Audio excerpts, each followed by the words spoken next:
Beh, se questo non è il paradiso, ci assomiglia tantissimo. Capo di Monte Santu chiude a sud il Golfo di Orosei.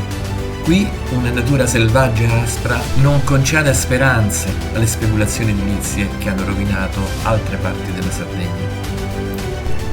Ogni volta che costeggiamo il capo, anche se non c'è vento come questa volta, spegniamo il motore per ascoltare il rumore del silenzio e lo stridere dei falchi pescatori che nidificano sulle imponenti falesie e rive.